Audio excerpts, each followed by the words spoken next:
لشکر تیار ہو کر آ گیا. جنگ جمل کا فیصلہ امیر المومنین نے یہ جنگ جیت لی, مشکل سے جیتی, چونکہ اصحاب جمل وہ جو جنگجو تھے جمل کے وہ مر رہے تھے لیکن ہتھیار نہیں پھینک رہے تھے.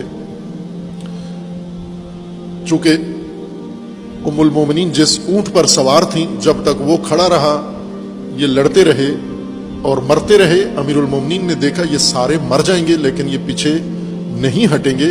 پھر امیر المومنین نے ایک دستہ تیار کر کے کہا کہ اس اونٹ کی ٹانگیں کاٹ دیں, اور ایسا ہی ہوا. جو ہی اونٹ کی ٹانگیں کاٹیں اس کے بعد ان کے اندر شور اٹھا کہ اب شکست ہو گئی ہے, اور انہوں نے باقی ماندہ لوگوں نے ہتھیار ڈال دیے.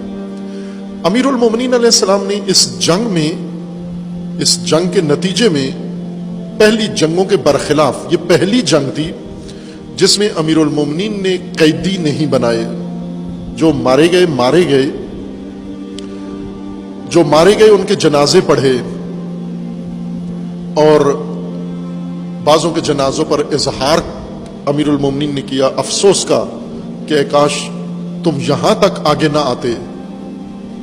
چونکہ صحابہ تھے رسول اللہ کے, ان میں اکثر صحابہ تھے, اور قیدی بھی نہیں بنائے. لوگوں کی خواہش تھی کہ انہیں قیدی بنایا جائے. حضور نے امیر المومنین نے سختی کے ساتھ, غصے کے ساتھ, بہت ہی جلال کے ساتھ یہ فرمایا کہ قیدی بنانا ہے. تم میں سے کون ہے جو ام المومنین کو قیدی بنائے؟ ہے تم میں سے کوئی؟ سب کی نظریں جھک گئیں اور چپ ہو گئے. لیکن پہلی جنگوں میں یہ ہوتا تھا کہ جنگ جیتنے والے ہارنے والوں سے مال غنیمت لے لیتے تھے. ان کے گھوڑے, ان کی تلواریں, ان کا اسلحہ, ان کا سامان, ان کے اموال, جنگ کے اندر جو کچھ ہارا ہوا لشکر لے کر آتا وہ سب جیتے ہوئے لشکر کا ہوتا تھا. اور جنگ کا غنیمت کا ایک حصہ انہی جنگجوؤں میں تقسیم کر دیا جاتا تھا. اب یہ امیر المومنین کے ساتھی کوفی یہ خوش تھے کہ ہمیں اب قیدی بھی ملیں گے اور ہمیں غنیمت بھی ملے گی. امیر المومنین نے نہ ان کے مال غنیمت ان سے لیا, نہ اہل کوفہ کو دیا, اور نہ ان کو کوئی قیدی بنانے دیا, بلکہ ام المومنین کو احترام کے ساتھ, حفاظت کے ساتھ, ادب کے ساتھ سوار کر کے اپنے بھائی کی معیت میں واپس مدینہ بھیج دیا, اور کسی کو کچھ کہنے نہیں دیا. بعض جذبات میں تھے, چاہتے تھے بے حرمتی کریں.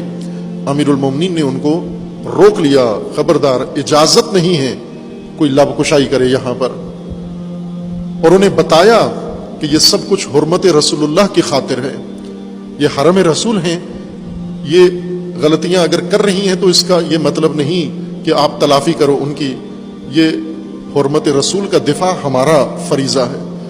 مال غنیمت نہیں دیا. اس پر کوفی مایوس ہوئے امیر المومنین سے. امیر المومنین خلیفہ بنتے ہی صدارتی خطبے میں فرمایا کہ ابھی تک جو بیت المال لے چکے ہو سارا واپس کروں گا تم سے, اور کیا, اور آغاز خلیفہ سوم سے کیا. امام نے فوراً دستہ پہلا تیار کر کے بھیجا, بیت المال کا سٹاف ان لوگوں کو بھیجا کہ خلیفہ کے گھر میں جا کر چیک کرو بیت المال سے لیا گیا سامان کتنا ہے.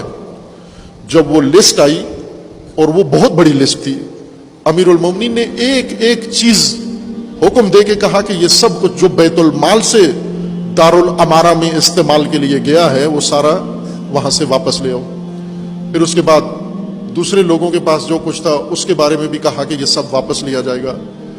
اصحاب جمل اسی وجہ سے امیر المومنین کے مخالف ہو گئے کہ ہمارے پاس تو بیت المال ہی ہے اور کچھ ہے نہیں ہے, اور امیر المومنین نے وہ بیت المال واپس کیا. یہی وہ کام تھا جو امام حسین علیہ السلام نے کیا منزل تنعیم میں, جو امیر المومنین نے اپنی خلافت میں انجام دیا, جس وجہ سے لوگوں کو اپنا مخالف بنا لیا, اصحاب جمل کو اپنا مخالف و دشمن بنا لیا. وہ یہ کام تھا کہ بیت المال واپس کرو سارے, ورنہ امیر المومنین وہ بیت المال رہنے دیتے, ایک بھی مخالف نہ ہوتا, بلکہ مزید بیت المال انہیں دیتے, کوئی بھی مخالف نہ ہوتا. یہ سارے بڑھ چڑھ کر امیر المومنین کی حمایت میں ہوتے سارے. لیکن امیر المومنین نے یہ مخالفت مول لے لی, یہ دشمنی مول لے لی تاکہ اصول دین کے باقی رہیں, قدریں دین کی باقی رہیں, نہ کہ میرا اقتدار باقی رہے, اللہ کے دین کی حدود باقی رہیں.